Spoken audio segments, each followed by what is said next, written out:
Welcome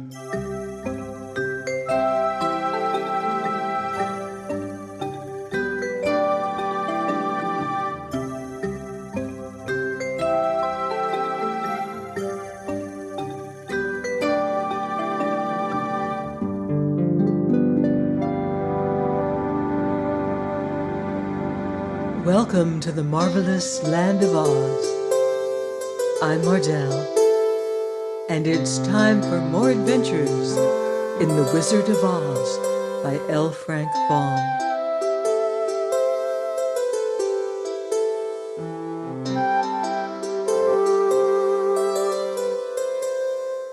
Chapter 16, The Magic Art of the Great Humbug.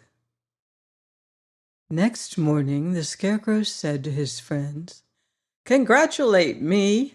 I'm going to Oz to get my brains at last. When I return, I shall be as other men are." "I've always liked you as you were," said Dorothy simply. "It's kind of you to like a scarecrow," he replied, "but surely you will think more of me when you hear the splendid thoughts my new brain is going to turn out." Then he said goodbye to them all in a cheerful voice and went to the throne room, where he rapped upon the door. "Come in," said Oz. The Scarecrow went in and found the little man sitting down by the window, engaged in deep thought. "I've come for my brains," remarked the Scarecrow a little uneasily. "Oh, yes, sit down in that chair, please," replied Oz. "You must excuse me for taking your head off, but I shall have to do it in order to put your brains in their proper place." "That's all right," said the Scarecrow. "You're quite welcome to take my head off, as long as it will be a better one when you put it on again." So the wizard unfastened his head and emptied out the straw. Then he entered the back room and took up a measure of bran, which he mixed with a great many pins and needles. Having shaken them together thoroughly, he filled the top of the Scarecrow's head with the mixture and stuffed the rest of the space with straw to hold it in place. When he had fastened the Scarecrow's head on his body again, he said to him, "Hereafter, you will be a great man, for I have given you a lot of brand new brains." The Scarecrow was both pleased and proud at the fulfillment of his greatest wish, and having thanked Oz warmly, he went back to his friends. Dorothy looked at him curiously. His head was quite bulging out at the top with brains. "How do you feel?" she asked. "I feel wise indeed," he answered earnestly, "and when I get used to my brains, I shall know everything." "Why are those needles and pins sticking out of your head?" asked the Tin Woodman. "Well, that is proof that he is sharp," remarked the Lion. "Well, I must go to Oz and get my heart," said the Woodman. So he walked to the throne room and knocked at the door. "Come in," called Oz, and the Woodman entered and said, "I have come for my heart." "Very well," answered the little man, "but I shall have to cut a hole in your breast so I can put your heart in the right place. I hope it won't hurt you." "Oh, no," answered the Woodman, "I shall not feel it at all."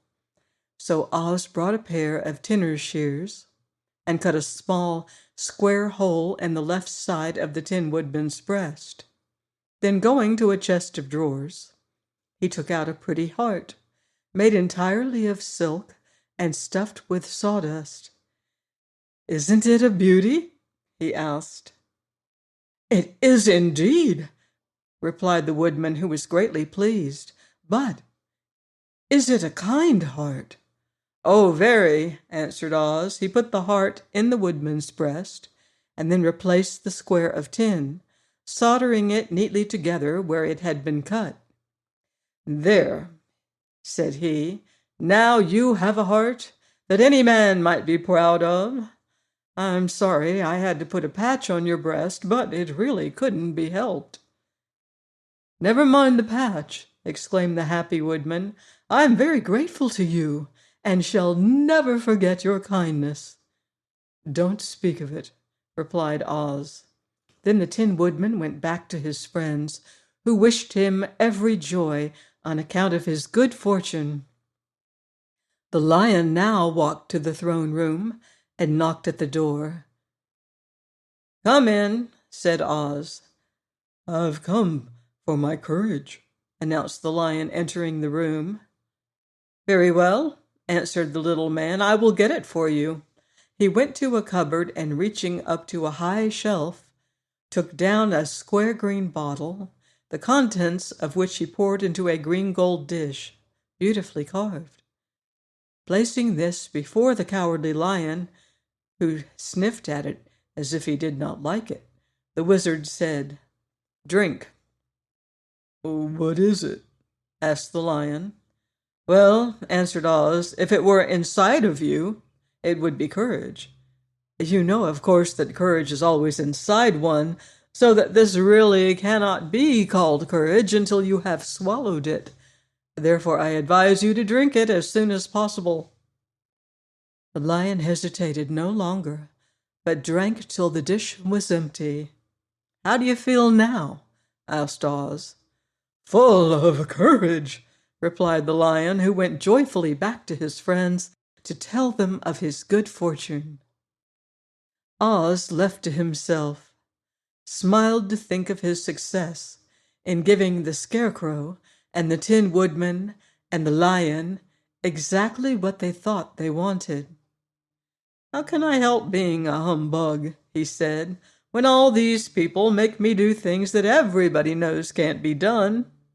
It was easy to make the Scarecrow and the Lion and the Woodman happy, because they imagined I could do anything. But it will take more than imagination to carry Dorothy back to Kansas, and I'm sure I don't know how it can be done." Now they all have their heart's desire, except for poor Dorothy. Will she ever find her way back to Kansas and home? Join me next week on the marvelous Land of Oz for more Oz adventure. Goodbye for now. See you in Oz.